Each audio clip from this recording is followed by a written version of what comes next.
for him. And I was really nervous, and now I feel a little bit more still. So,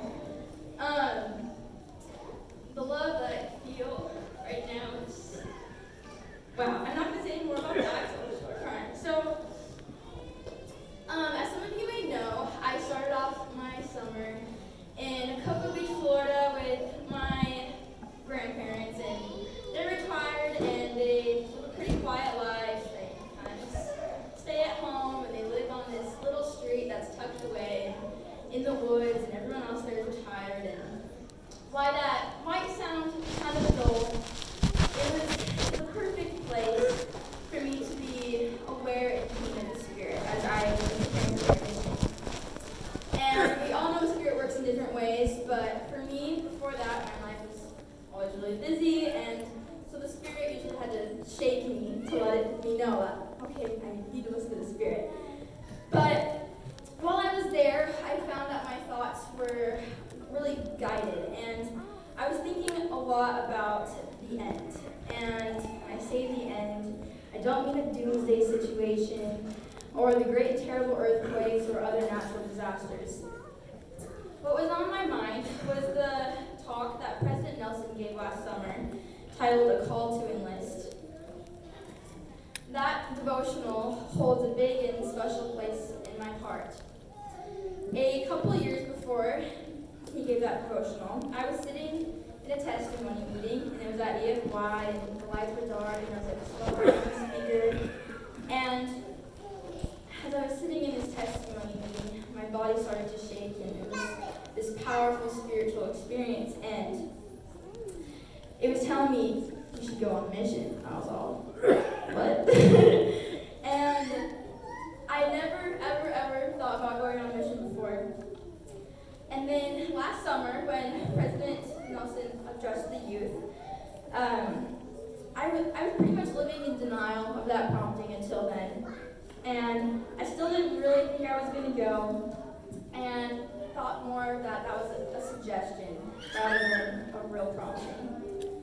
But last summer, as I sat in that building, gathered with the rest of the youth in the stage, and I listened to our prophet calling out to us, saying, we need you. We need every single one of you. And he said, we need you all to join the Lord's Battalion. And hearing him call out to us in such a need, I just sat there and I cried, and I felt the Spirit burning inside me, strongly saying again and again, Bailey, I need you. I need you to go. I need you. Part of my soul woke up that day, and it's hard to describe it other than using the words awake. I felt more awake, and I started to feel the urge and the realization of what's going on around us and how much our prophet needs us.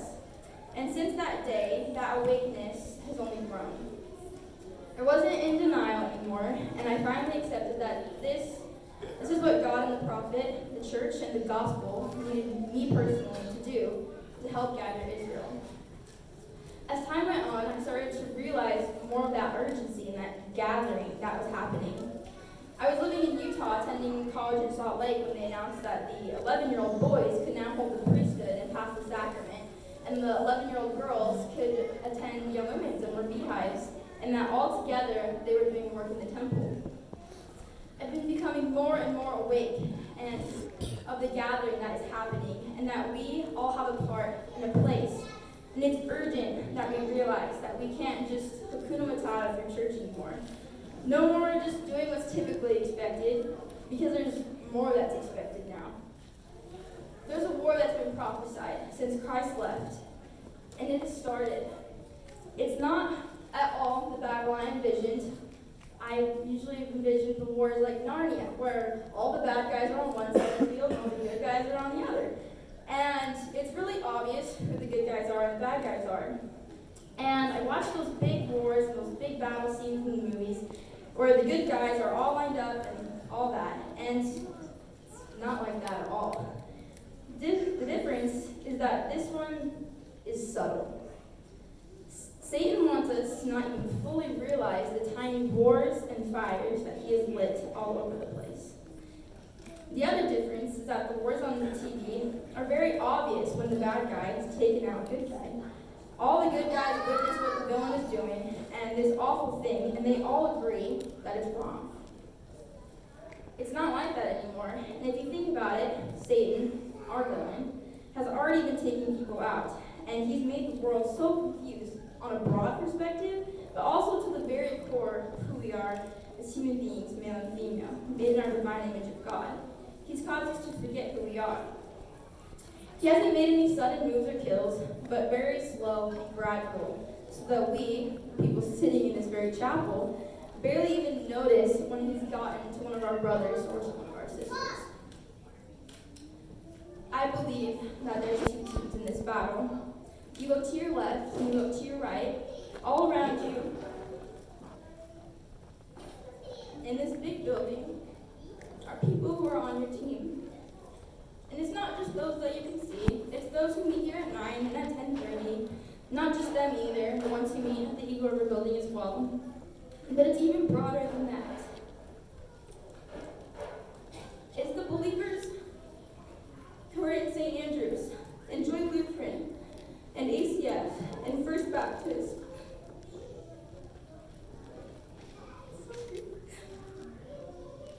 And Harvest Christian, all of them, all of us, we're on the same team. We're on his team. We all need to wake up and we need to choose now. Choose now to be on his team. There really is no in-between or gray area. It's choose ye this day who you will serve.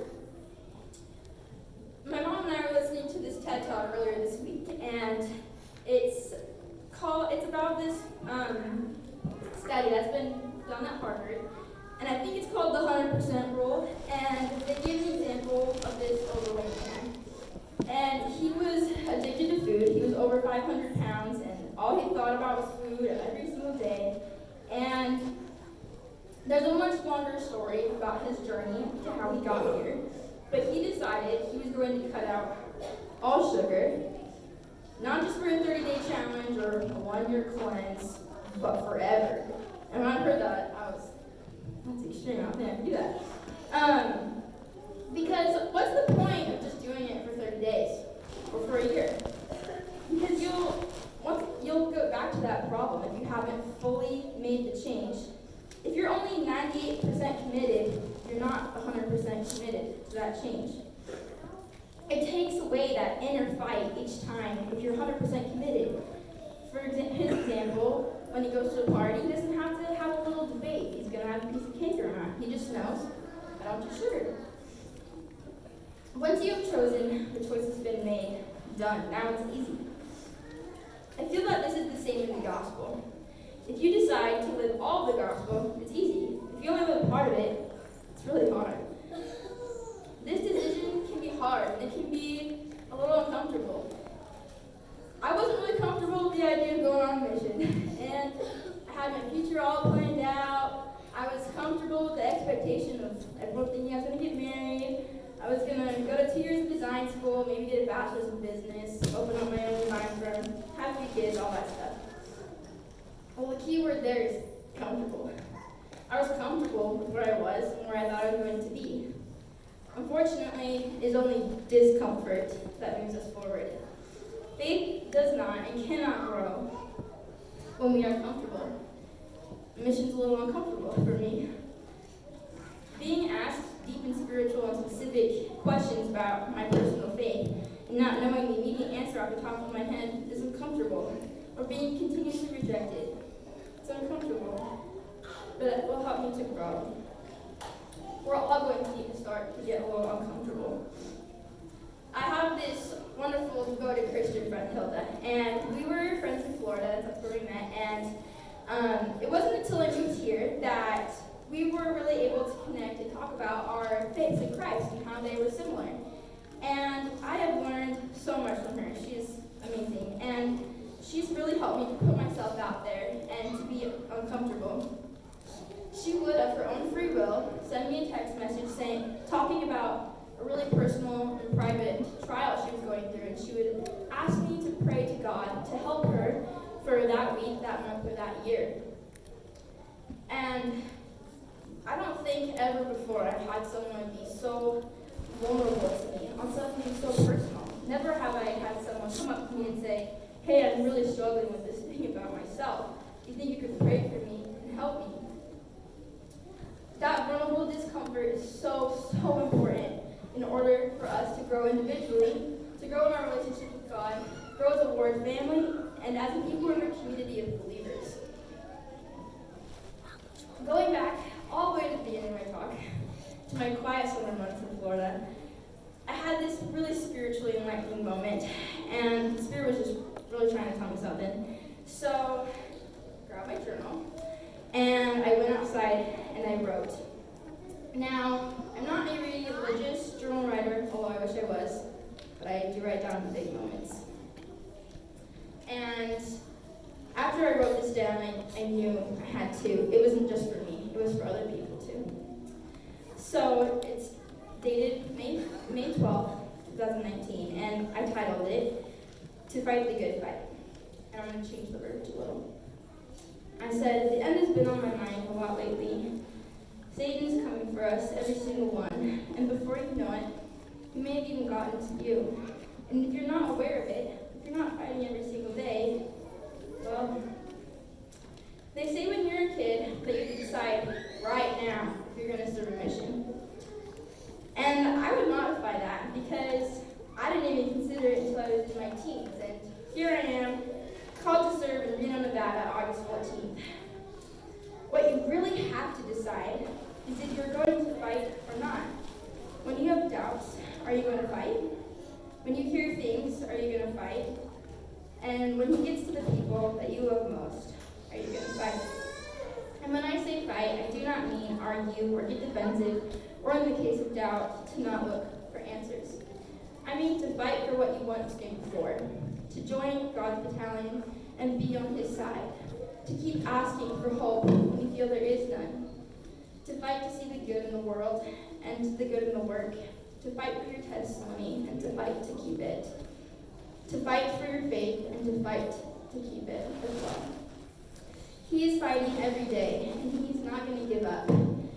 So neither can we.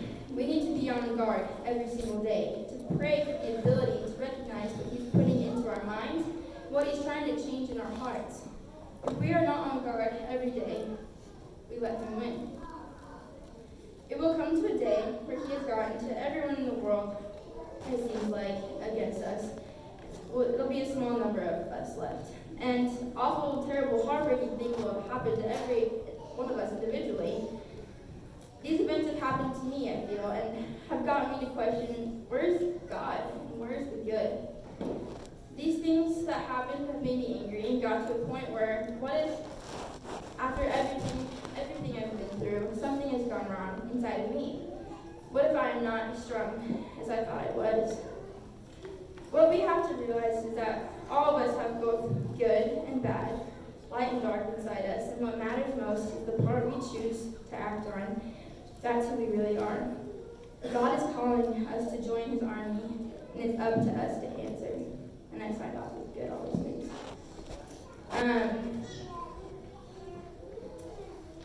Now is the gathering period. And as far as I realized in my life, it started in 2012 when they said, okay, we actually need all of the people who are 18 and 19 to serve missions. And then again, they announced that priests and morals, you guys can help out in the temple. And last year, with President Nelson's call to enlist us in the Lord's Battalion, and the 11-year-olds now who local priesthood and can do temple work. These changes are only going to continue to happen. Now is the gathering of nations, the gathering of tribes, missionaries, and youth, the gathering of converts, and the gathering of your own personal beliefs, thoughts, experiences, and testimony. It's the gathering of the believers. Pretty soon, the gathering will be over, and then it'll be time to link arms together and hold strong to all that we have gathered and to be ready to fight the good fight. Now, I'm so lucky because President DeJoy is my mission president. If that doesn't sound familiar, he's this Peruvian man, and he's a member of the 70s, and he gave a conference talk entitled One More Day. And he talks about this couple who has a son, he's named Brigham, and one day he had a fatal disease, and One day, while Brigham and his family were visiting the grounds of the temple, he twice pronounced the words, "one more day," and the next day he passed. Elder Godoy says, "I have visited Brigham's grave a few times, and every time I do, I contemplate the phrase, 'one more day.' I wonder what it would mean, what effect it would have in my life to know that I had only one more day to live. How would I treat my wife and my children and others? I wonder how fervently I would pray and search the scriptures. I think that in one way or another, at some point, we'll all have a one more day realization, a realization that we must use wisely the time we have. The plan of redemption is possible thanks to the sacrifice of Jesus Christ, he noted, and it is because of the sacrifice, after following the process of sincere repentance, that we can feel the weight of our mistakes and sins lifted. At the same time, he said, we can receive in great measure the intense desire to be better children of God and to stay away from sin and to keep the commandments like never before. I believe that I've felt that intense desire, and I hope all of you can find a way to feel that intense desire.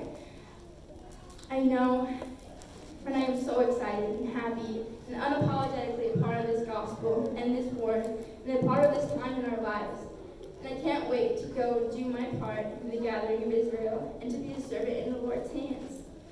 I hope all of you will choose to join the Lord's battalion. I know he meets every single one of us. And I say these things in the name of Jesus Christ. Amen.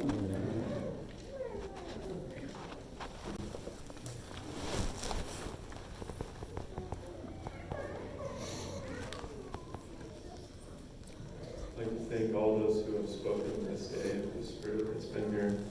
We'll conclude our sacrament service by singing hymn number 240.